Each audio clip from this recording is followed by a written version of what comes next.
Les soupapes de refoulement commandent la pression de l'huile hydraulique dans l'ensemble ou des parties du système.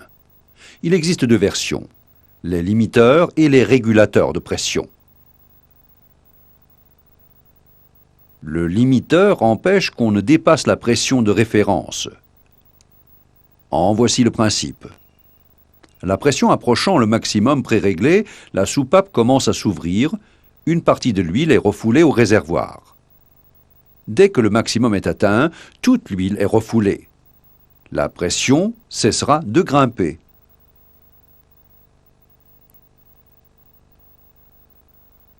La pression diminuant suite à la commutation d'un distributeur, le limiteur se referme.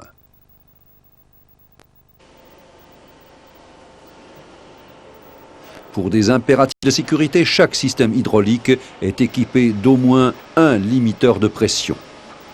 Un mot encore sur les pressions dans des systèmes hydrauliques. Au départ, nous avons deux situations. D'abord celle appelée dynamique. Dans ce cas, on ne dispose pas, par exemple, pour pousser une charge, de la pression maximale réglée sur le limiteur.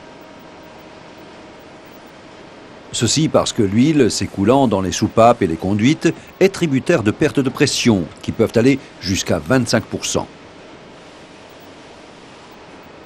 Cependant, une situation dynamique peut se terminer par la seconde, la situation dite statique. Celle-ci se produit lorsque le piston d'un vérin est en fin de course.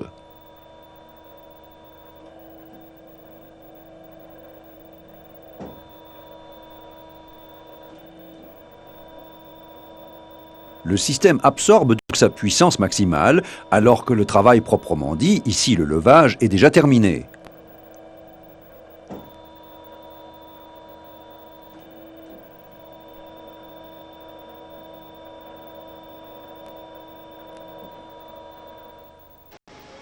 Mais il y produit aussi sa force maximale puisque la pression préréglée agit à 100%, par exemple pour créer la tension.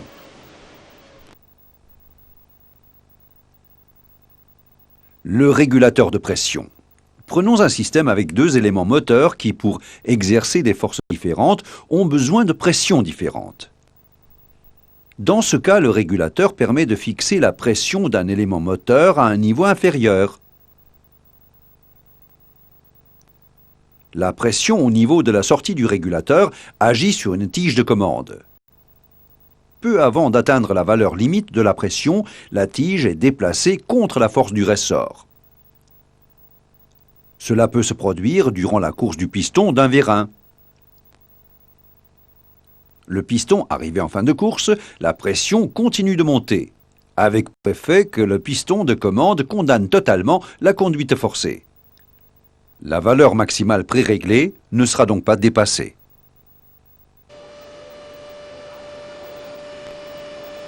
Voici un régulateur de pression à deux voies. Ici, il limite la pression de serrage de ce mandrin à la valeur prédéterminée.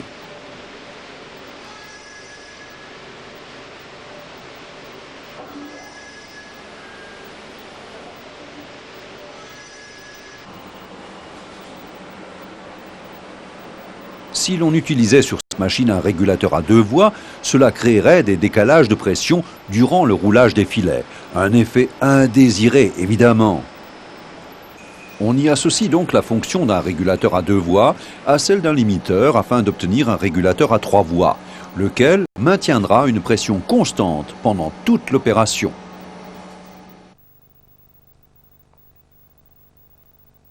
En cas de pointe de pression dans le système, le piston de commande du régulateur à trois voies ouvre la conduite vers le réservoir.